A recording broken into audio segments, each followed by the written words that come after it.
What's going on, ladies and gentlemen? I am Ian, your host, and this is one of my greatest brothers right here, Weston Clark. What? Nothing. I love it. All right. But yeah, so this is episode 2 of the crew, and today's topic is about faith. But before we get into faith, how's your day? It's going good. Just working. How was your week? Well, it's Tuesday. I mean, it's going good. It's going good. Tuesday. Today, this week, as of Tuesday, has been pretty solid. I can't lie. Yeah, it's been solid. Just working. What do you think about the predicament the world is in right now? A lot of things.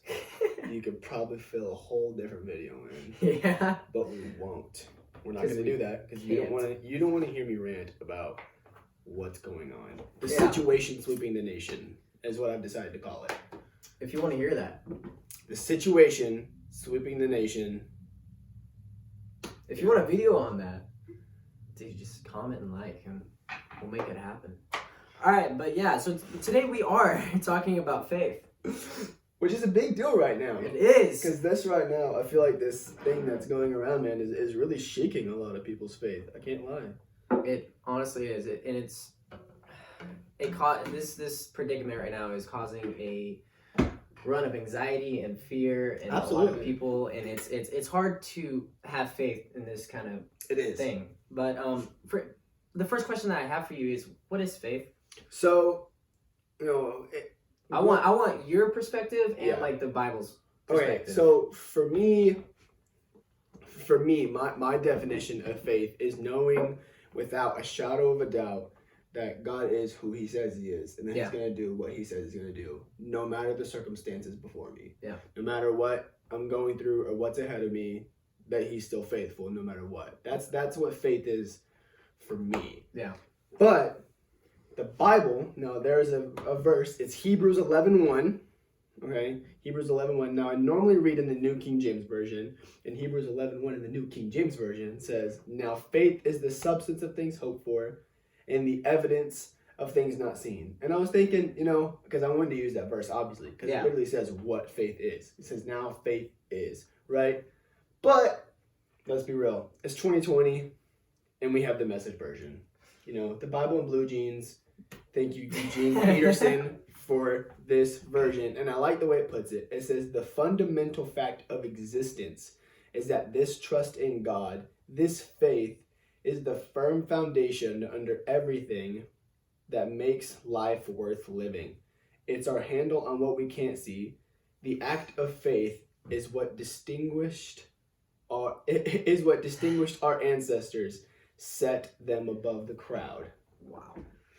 That is one heck of a definition, if you ask me.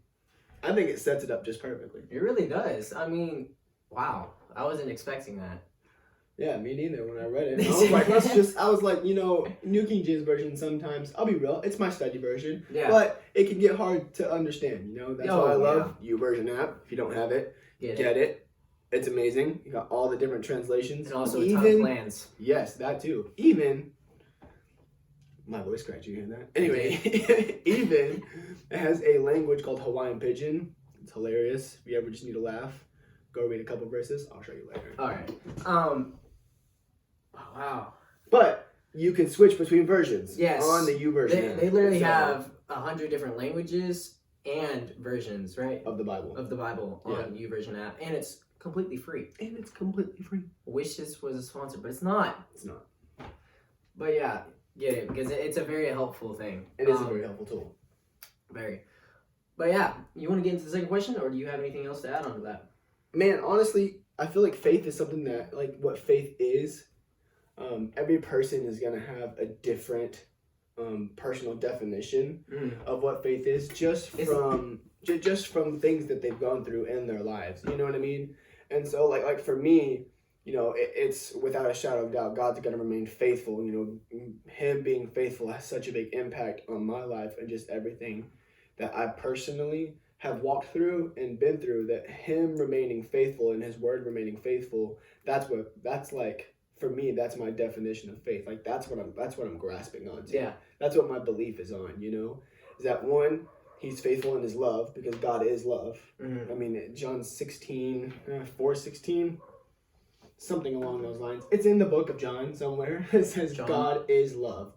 I believe it's John 4:16, or it could be John 4:16. Is it the one I had a series on?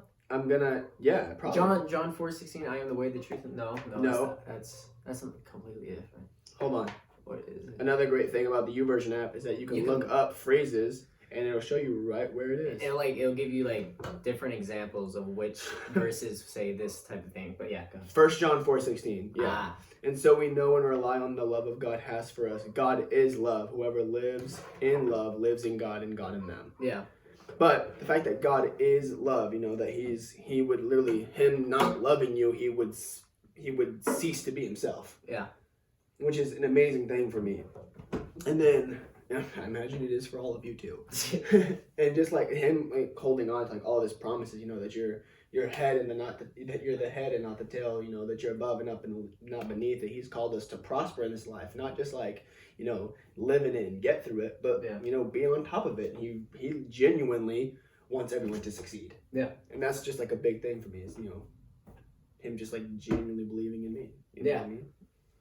Yeah. Let's get into that second question. All right. So, since we are in this world predicament, that one. Since we are, why is faith so important to have?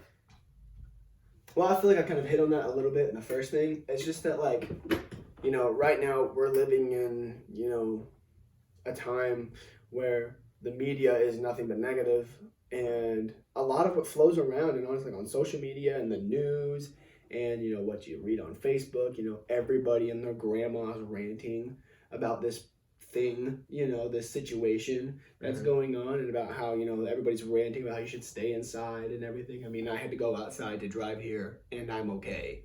It's true. I'm not saying tempt God, because the Bible clearly says not to do that, yeah. But I think you're going to be okay. But don't go crazy. Yeah. That's not what I'm saying. I'm not saying go crazy. Don't go crazy. Yeah. But, with all this negativity going around, it'd be really easy to look at this situation and be like, man, God has left us. Yeah. You know what I mean? Like, real fast. Like, I've heard that from quite a few people where it literally just, it can get to the point where it looks like, God has abandoned us. This situation is literally, just like wiping over the U.S. and the world like a tidal wave and taking people out left and right with it. You know what I mean? And so it'd be really easy, it'd be really quick, and honestly, like I said, easy to look at this and be like, man, God's left us. He's turned his back. Yeah. But in all reality, it's completely different. It's not that thing at all. First off, God didn't cause this. Yeah. Is a big thing to know. And two, God hasn't turned his back on us. In fact, right now, he's reaching in more toward us than ever in our lives. He's pulling in to every single one of you that's listening. He is pulling in toward you even more. We're in quarantine. We're basically in lockdown. This thing has infiltrated our world and put us on lockdown. Now is the best time, man, to just get with God. Do you know what I mean? You have so much time to read the Bible, to just study the Word, worship, and just all this stuff. Yeah. You do, and you really do. There's 24 hours in a day, and let's be real. And if you just now, like, you're awake probably 10 of them, because let's be real, most of y'all are going to be sleeping in. But you're staying up late, so I'm going to say probably 12. That's true. 12 hours of the day. Yeah. You can set aside an hour a day, Oh yeah, an hour a day is plenty of time to just sit. And honestly, it doesn't even have to be that long, It can be half an hour. It can be, 15, 30 minutes, 45 minutes, up to an hour. It doesn't have to be a full hour. But you do have enough time in the day to set aside to spend that time with God. And I think that's really important right now because, like I said, all that negativity that's going on, it's really important right now for us to just, remain, steadfast and hold strong to our faith and, what God says. God says that we're healed, and God says that, I do wholeheartedly believe that this whole thing is going to be resolved. Everything is going to go back to normal. At some point, this is going to be a time to be like, yo, remember that time when the whole world was on lockdown? You know what I mean? That one thing got out of that one place and then set us all, crazy, you know what I mean? We're going to be like, hey, that's nuts.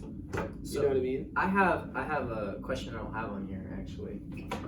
Have you seen that verse go around on like Snapchat and Instagram saying how, oh crap, I'm guessing you haven't.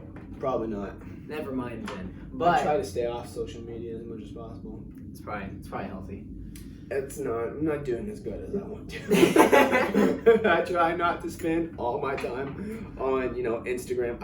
I don't spend a lot of time on Snapchat. Yeah. I have Snapchat. If you friend me, I probably won't friend you back for like a good 2 weeks just because I haven't seen it. But it's not because of you are. It's just because I haven't seen it. Yeah. And I'm mostly on Instagram, obviously, because everybody's mostly on Instagram. I'm not on TikTok. I think it's just not. It's just not for me. It's not for me. I don't do TikToks, but it's interesting to see what people have. I agree. My friend Cade, Cade. Oh yeah, I love Cade. Cade's on TikTok. He just goes through and he just he's one of those guys that never makes them, but just kind of creeps on everybody else's. That's me. And he's sent me some, and they're pretty funny. Yeah. But I'd rather him just send me the funny ones rather than me actually have to download the app, because I feel like once you download the app, you lose a couple IQ points. I'm just kidding. If you have TikTok, I'm not calling you dumb. That's a joke. But it's just a call out to Carson. Sorry. Oh God. Still wanting on that smoke. Anyway, no, I guess I haven't seen the verse. No. All right, then never mind. Let's just ignore that. Moving on. Does pride interfere with faith? Yeah, it definitely does, because okay, so here's this. I'm trying to think of how to put this, because I've been thinking on this question all day long. Really? I'm trying to think of a good, solid theological, backed answer, just Bible backed answer. And I think about it this way, man. There's that verse. It's in Matthew. I believe it's Matthew 14 is the book. I preached on it when I was at CF&I. Matthew 14. It is. Okay, so it's verses 22 through, I believe it's 33. Anyway, it's whenever, Jesus has just fed the 5,000. Yeah. Right? And now the disciples are in the boat, right? So, and it's storming. Kind of explain about that story, because I know a lot of Jesus people... feed the 5,000? Yeah. Yo, this was crazy, okay? So Jesus is doing this cool revival type thing, where basically Jesus is putting on a concert, but he's just speaking, right? He's just talking. 5,000, and it just says men. It doesn't say anything about the men and women. They don't count them. They were there and they were fed, but it doesn't count them, right? So 5,000 men, that's a lot of dudes, right? It's going on for so long. The disciples are like, yo, Jesus, we probably should cut these people loose. They're getting hungry. It's about lunchtime. I'm kind of hungry. Kind of hangry. You know what I mean? And so they're like, hey, we should cut them loose. And he's like, no, we don't need to. He goes, well, do you have any food? And they're like, no. And there's nothing around here, to get food. It's kind of like when you're on a road trip and you're literally in the middle of nowhere, and your stomach's growling, and then your mom's hungry, and so she's getting mad, and your dad's getting annoyed because your mom's mad, and you're sitting there and you want to say something, but it's better, it's that kind of situation, just in the middle of nowhere, right? And so all of a sudden they're like, hey, does anybody have any food, right? And this little boy, smart kid, well, I guess smart mom, his mom packed him a lunch, okay? When in doubt, pack a lunch. Anyway, life lessons right there. If you don't know if you're gonna get to eat again, pack a lunch. Yeah. Bring food, bring snacks, make sure to bring water. That's important. There. Anyway, so this kid's like, hey, I got these 5 loaves of bread, which is a lot of bread for a little kid, and these 2 fish. Apparently this little kid was gonna eat 2 whole fish. But anyway, and he was hungry himself. Dude, he was gonna be fine. He was gonna be well fed.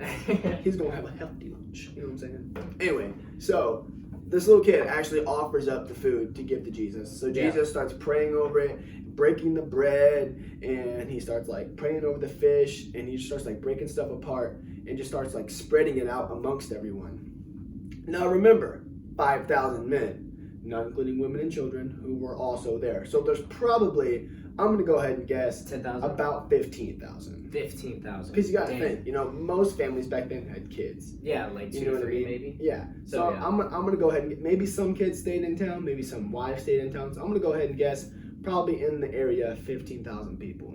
Now, don't quote me on that because the Bible doesn't actually say that. That's just my thinking. Oh, I'm not like, a numbers person by any means, but that's my guess. Yeah. It's a hypothesis. You know what I'm saying? Anyway, there ended up being enough food to feed everybody and still have 12 baskets left over. Like overflowingly left over. And everybody ate until they couldn't eat anymore. So this literally miracle has just happened. Literally, it just happened in this text. Right after that, 5,000 men, right? The number of those who ate was about 5,000 men besides women and children. So there was also women and children. Immediately, I hate that word. Immediately, Jesus made the disciples get into the boat and go ahead of him onto the other side while he dismissed the crowd. So, he's praying over people. He's dismissing. They get in a boat, right? Jesus sends them to the other side. He's like, hey, go ahead of me. I'll catch up. Yeah. They're like, okay, cool. So they get over there. Well, it starts storming, right? Like, storming. Like, it was crazy. Wow. I can't remember what part of it actually says that.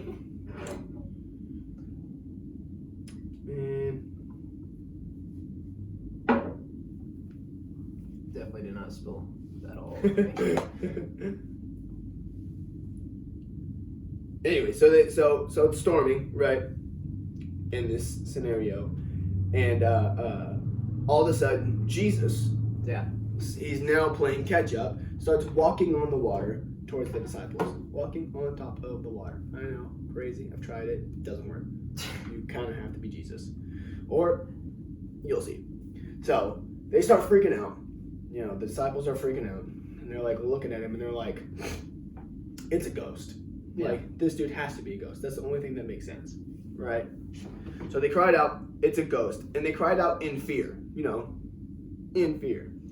And so immediately Jesus said to them, "Take courage, it is I, do not be afraid." So he's saying who he is. He's like, hey, don't be scared, it's me. Yeah. It's Jesus. Don't be afraid. Which then Peter replies, "Lord, if it is you." Now, Jesus literally just said, it's him. Yeah. Literally, it's I. You know what I mean? He says, "If it is you, tell me to come to you on the water." On the water. Doesn't say in the water. He's like, hey, if it's you, I'll swim. You know what I'm saying? No. He says, let me come to you on the water. He's like, you want me to walk on top of this water? Like, you gonna let me do this right now? And he's like, come. That's literally all it says. One word, come. Peter gets out of the boat. Now, this is faith, bro, right? It's storming, and it's impossible. You know what I mean? So, and in Peter's head, he still doesn't know if it's really Jesus. But he's going out on a limb here, and he's like, if it's you, tell me to come to you on the water. Jesus says, come. This is crazy. He's going to walk on the water. Peter gets out of the boat and starts walking on the water towards Jesus. That's awesome. Dude, if that's not faith, I don't know what is. Honestly. Dude, everything around him was telling him this is impossible. One, he's a fisherman, so he knows he can't walk on water. Yeah. I imagine he's been tossed off the side of the boat a couple times. Yeah. Two, it's storming, so there's waves going underneath him, right? Another thing, I'm not getting out the boat if it's storming. That's not happening. It's not my day to go swimming if it's storming. You know what I'm saying? Yeah. So, and then three, he still doesn't know if it's Jesus. He's like, if it's you, even though Jesus just said it was, he said, if it's you. You know what I'm saying? So right now, I mean, dude, God is asking you to call out to him. He's like, you're just sitting in your room and you're like, Lord, if this is you, tell me to come toward you. Tell me, even though it seems impossible for me right now, this craziness is sweeping, this situation, sweeping the nation, is causing havoc, is causing, chaos. It's crazy. But if it's you, tell me to come toward you. And I'm telling you right now, he's telling you to come. Yeah. He's telling you to walk on top of your fear, to walk on top of your anxiety, to walk on top of your depression. Of your pride. Yes, of your pride. Now, pride, that's where we're getting at, right? Peter's a fisherman. Yeah. He knows dang well you ain't walking on top of no water. So he could have easily boasted up and been like, no, it's impossible. I know myself. I know me. You know what I mean? I know better than him. You know what I'm saying? I see where Jesus, you're getting it, Jesus might be calling you into something, but you're like, no, I know me. You know, I can't do that. Yeah. Not only is that fear, but that's pride. Yeah. You're starting to tell Jesus you know yourself better than he knows you. Peter could have definitely been like, you know, I'm staying in the boat. As you're saying this, actually, is as you're telling this story, next question actually kind of goes together. What role does doubt play in faith? Definitely. So, but also on the pride and doubt. Now you're going both. Yes. You're going both ways. Now, one, you could easily doubt that it's Jesus. Yeah. You know what I mean? He could have easily been like, you know, walking on water is impossible. Jesus doesn't want me to get hurt. I'm not going to walk on the water. Yeah. Easily doubtful. As hindering him from doing something impossible. One, that became possible. And two, cool enough to get mentioned in the Bible. I'm just saying. Walking on the water is pretty cool. You're not wrong. I'm just saying. You know, think about it. You know, David and Goliath, right? Now, if you are someone who's new to the scene of like Christianity and like getting into, you know, your own personal relationship. Yeah. Because, you know, it's not religion, it's relationship. You know, getting your own personal relationship, you know, with God and everything. Please start with the New Testament. Start reading in the New Testament. And then once you feel like you have a firm grasp on the New Testament, then I would say go back and read the Old Testament, because, you know, you'll start to see a lot of grace and a lot of love, you know, a lot of the God you already know in the Old Testament. Now, you can see this all over David's life. Yeah. I don't know if you know a lot about David, but, you know, David and Bathsheba. You know about Bathsheba? Do you know about Bathsheba? I think so. Bathsheba was the girl on the top of the hill. Yeah. Anyway, she was bathing on the roof. That's a whole nother story. He had an affair. You know, we'll put it that way. That's the clean way.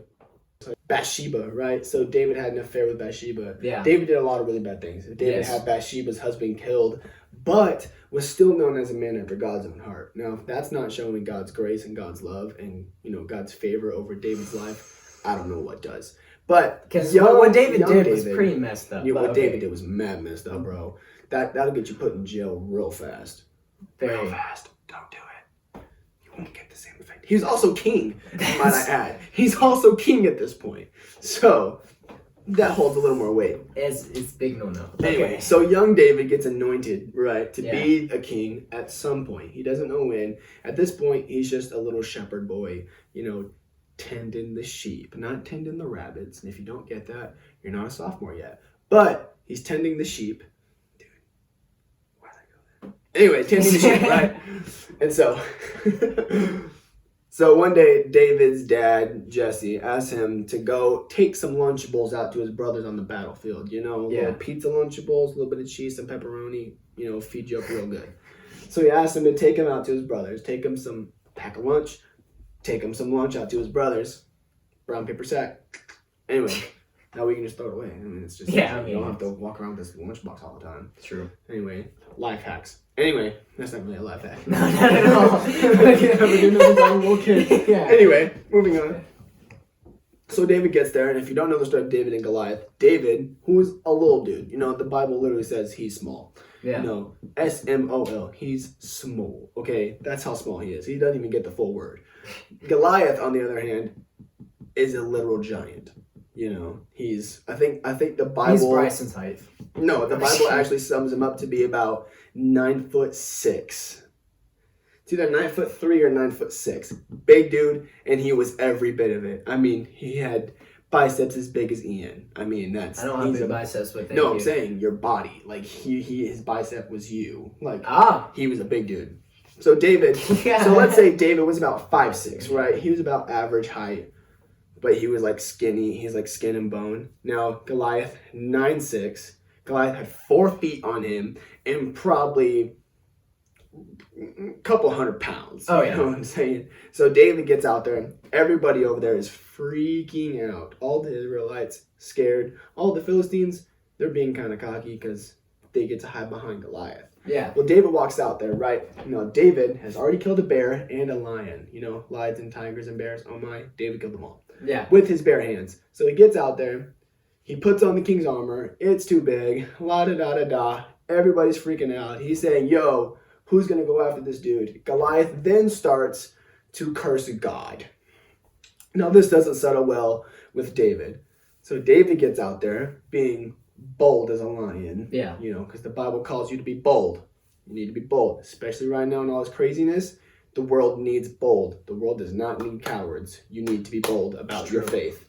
Anyway, throwing faith in there. Anyway, so David had faith in that God was going to protect him because he was already anointed to be king. He was already covered by God. And David was like, you know what? He can't kill me. God's got my back. You know what I'm saying? So David gets out there. Now, mind you, Saul's in full armor, has about a 15-pound, just the head of the spear was 15 pounds.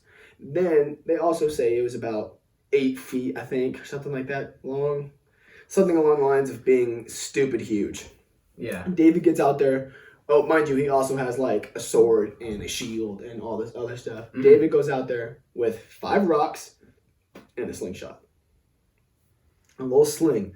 And David ends up killing Goliath. He tells him, you gonna land on the ground, I'm gonna chop your head off. You know, the animals of the land and you know, the birds in the air are gonna eat your face, basically. Yeah. And that's exactly what he does. David releases 1 rock, knocks Goliath right in the forehead. He then takes Goliath's own sword and chops his head off. And this got graphic really fast, but it's cool because, you know, it's the Bible. The amount of savagery that is, I'm sorry. That's so much savagery, bro. Savagery all over the Bible. And so, you know, David had to have faith to go about that. Yeah. This was, this was David's walking on water. Or you could say Peter's walking on water was his Goliath.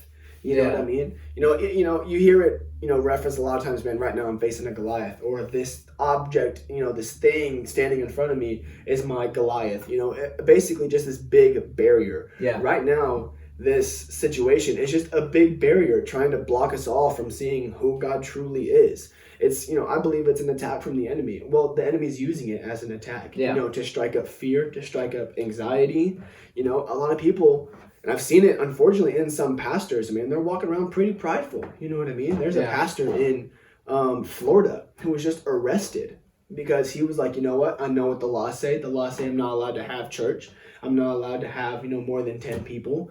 But I'm going to do it anyway because I'm this and I'm that. And, and he ended up being arrested. Now, I'm not saying he's crazy. I do believe God was protecting them and everything. Yeah. But the Bible clearly says, and I said earlier, to not tempt God. You can have faith and you can, not be scared of something and also not be stupid. Yeah. You know what I mean? Mm-hmm. I have zero fear right now in this situation. Oh, yeah. Zero.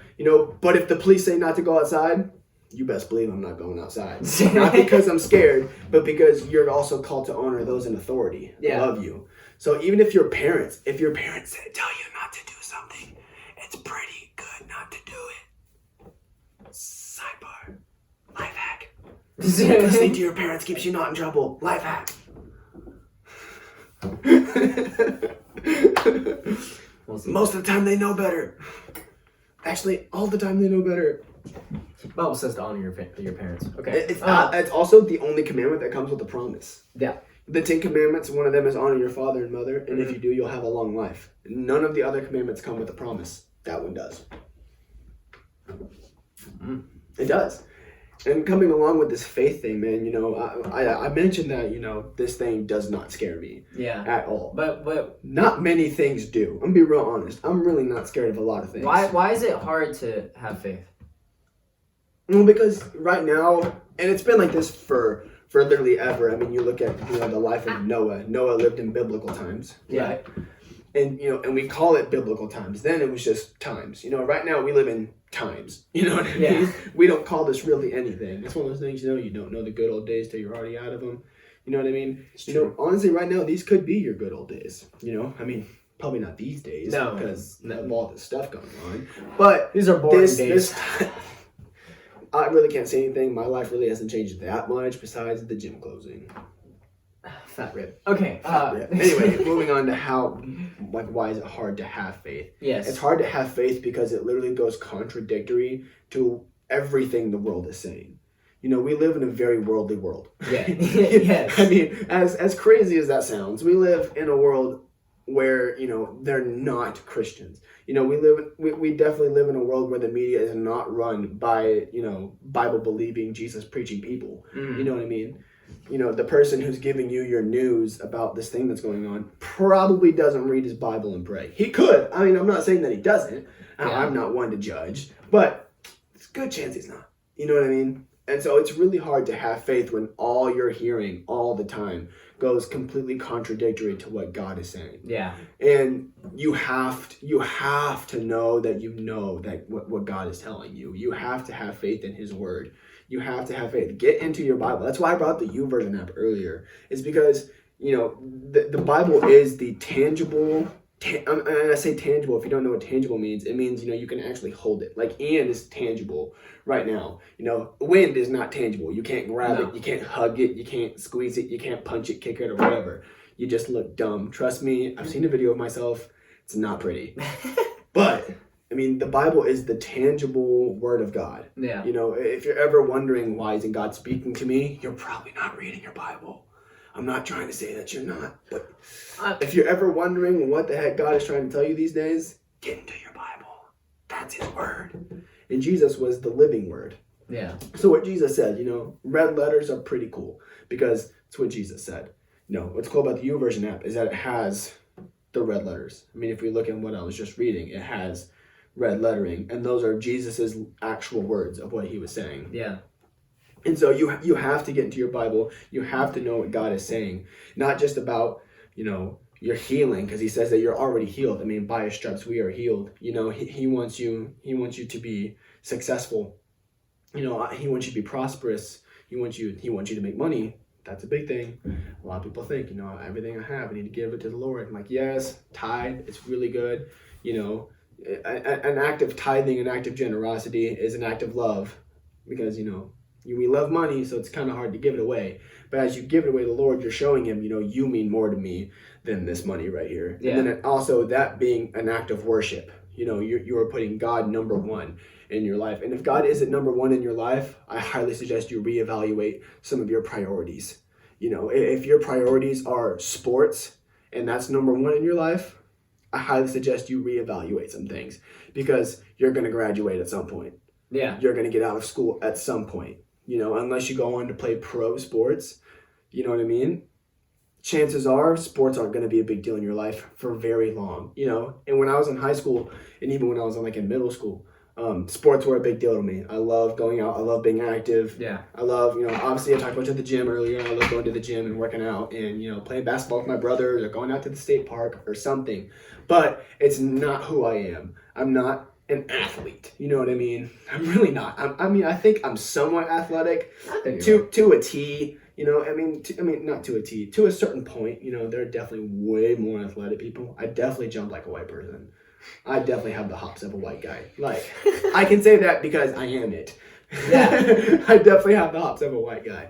But, you know, God is your identity. You know what I mean? And you have to have faith in what he says about you. And you have to have faith in what he says about what's going on right now. You know, John 16:33 says, you know, I mean, we love a lot of promises from the Lord. You know what I mean? Because most of them are like, you know, once, you know, you're going to prosper, you know, we're going to be fed, you know, there's going to be a roof over our head and everything like that. I didn't mean to rhyme, man. There you go.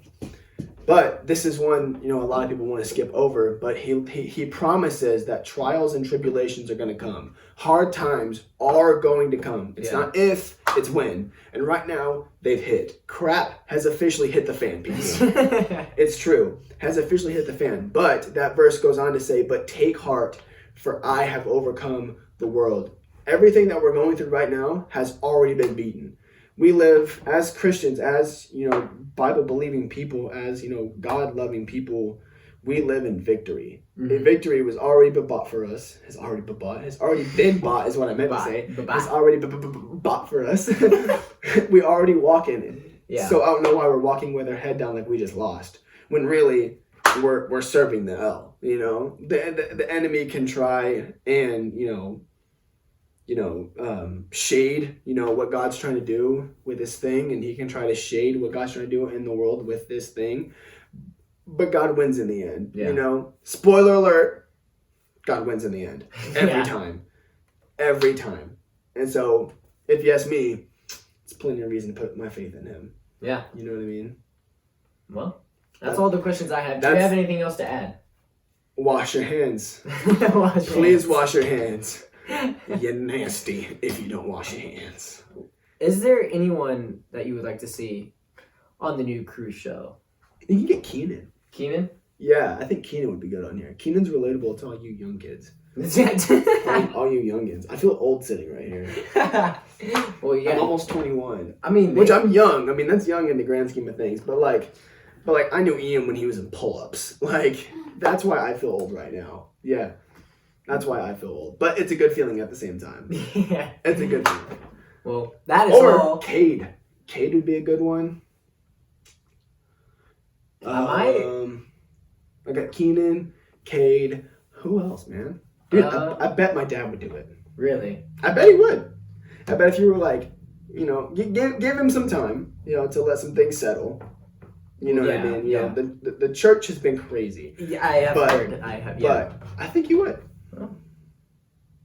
Well, I'm gonna ask. Yeah, I'm gonna ask a few of those people. But yeah, thank y'all for joining us in. I enjoyed this. That is about all of it. So I'm good. I'm good. I think I covered everything. All right, awesome. I'll see y'all later. Faith.